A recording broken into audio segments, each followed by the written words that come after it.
So the novel Native Son by Richard Wright takes place in the Chicago city during the 1930s, where economic depression was present and the black community faced heavy oppression from the white community. And this book revolves around the life of a boy named Bigger Thomas around the age of 20. He lives in a very poor community, predominantly an African American community. His family is very poor. His family is constantly struggling to make money and provide for themselves. His mother always is trying to get him to get a job. And so the story starts off with Bigger waking up to his mother screaming. Why? Because there's a rat running across the room. What Bigger does after it bites a hole in his leg, he kills it and throws it away. This rat is a very small portion of the story, but I feel that it is symbolic of the situation regarding blacks and whites, where in a lot of cases whites didn't show much care or felt that a lot of black individuals were a nuisance and didn't hesitate to show any offense, as Bigger did with the rat. So during Bigger's free time, once he leaves the house in the morning, he usually spends that time with his friends, essentially his gang.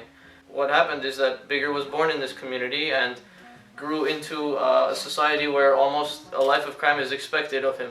He was only exposed to and learned from people who usually committed crimes for a living. That was a thing for amongst the black community. That's all he learned from. He didn't have exposure to anything else. He didn't have any will to pursue education or live a different lifestyle. Up to this point in time, he and his friends had robbed many stores and businesses run by an African American individual. Why? Because policemen at the time showed more care towards the white community and devoted most of their efforts towards the white community and not the black community. It's almost as if the black community was its own separate section where all the activity that happened was amongst themselves. Bigger and his friends decided that they wanted to rob a store by Mr. Blum, a white man, and they felt that this would have a large reward despite the large risk. And so during this period of time where they're discussing the robbery of Mr. Blum's store, Bigger receives a job offering from a man named Mr. Dalton. Mr. Dalton is a very rich millionaire who owns a majority of the buildings that in Bigger's community, including Bigger's building. Mr. Dalton lives with his blind wife, Mrs. Dalton, and his daughter, Mary, who's very educated and is attending university. And so eventually Bigger decides that it would be a bad idea to rob Mr. Blunt's store, and wants to call off the robbery, but doesn't know how because he knows his friends wouldn't like that. One of the friends doesn't show up, and once he does later on, Bigger is very offensive without showing any other signs, and beats his friend Gus and holds him essentially hostage with a knife, makes him lick the blade of the knife. This made his friends kind of turn away from Bigger, shun him out, and as a result, he accepted this job offering from the Daltons. Now, when he visited the Daltons' household to accept the job offering, he was greeted by Peggy, the maid for the Dalton household. She was very polite to Bigger despite his difference in race, and gave him a tour around the house. Eventually, Bigger talked with Mr. Dalton and found out that Mr. Dalton is promoting the exception of African Americans into the white community and the black community's advancement in education. While he's talking with Mr. Dalton, Mary intervenes and she tells Mr. Dalton that she needs to go to the university that night. And so that's Bigger's first task, to take Mary to the university. He was the chauffeur for the day. Later in the day, he gets in the limousine, is driving to the university, and Mary tells him not to go to the university. They pick up Mary's boyfriend, Jan, and go to the diner. They drink, get drunk. Bigger brings Mary back. Mary's drunk, she's passed out. What Bigger has to do is carry her up to her room and lay her down in the bed to sleep. They go up to the room, and she lays her down.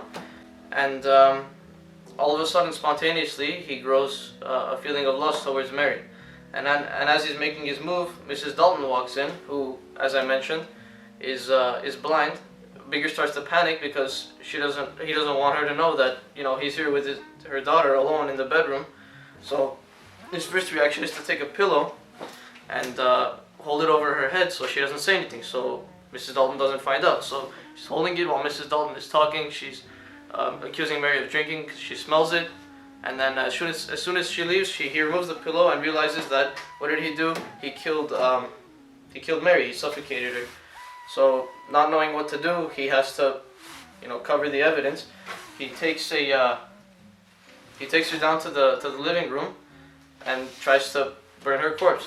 Get rid of it. Get rid of the evidence. He realizes this is too big, so he decapitates her, and then manages to fit her into the furnace and burns her corpse. And after this, Bigger flees. He goes over to an abandoned apartment with his girlfriend Bessie, and he's explaining to her, kind of what's going on, how he's taking the job with the Daltons, and a ransom anonymously by the name Red for $10,000. The daughter is missing. They want the money. So what happens a couple of days later? As Peggy is, refueling the fire, she notices ashes in the furnace, and she rummages through them and finds Mary's jewelry. And after putting the puzzle pieces together, she realizes that someone was, to be accused of killing Mary and burning her. Their first accusation, which Bigger tried to set up, was Jan, Mary's blatantly communist boyfriend. But the evidence ended up leading back to Bigger, killer and accused rapist of Mary. Bessie found out, and she confronted Bigger. She said, I'm nervous about this. She was iffy about it. She didn't know what to do. She was panicking. Bigger realized that he could no longer trust her. So at the apartment, as they were about to fall asleep, Bigger realized, Mary's untrustable. She might, release information about where he is, his whereabouts. So what he did is he raped Bessie, and as she was about to fall asleep that night, he took a brick and killed her with it, and then threw her down the air shaft, where she came back to consciousness eventually, but she died from hypothermia because it was snowing outside. So, with 2 murders and 1 case of rape, Bigger continues to hide in the apartment. The police continue searching for him. Eventually they find Bigger at the rooftop of the apartment. They apprehend him and continue to relentlessly beat him before taking him to the police station. After being caught, he's in jail. Bigger is appointed an attorney. His name is Boris, and is sent off to be placed in an electric chair. Now, the story is very suspenseful. There are parts that I mentioned, but there is more to Bigger's story. Will he live? Will he die? I want to leave that up to you. If you choose to read this book, which I highly advise that you do, especially if you're into suspense and action, or are intrigued by the history of the time period, I advise you read this book and find out Bigger's fate for the remainder of the story. Thank you.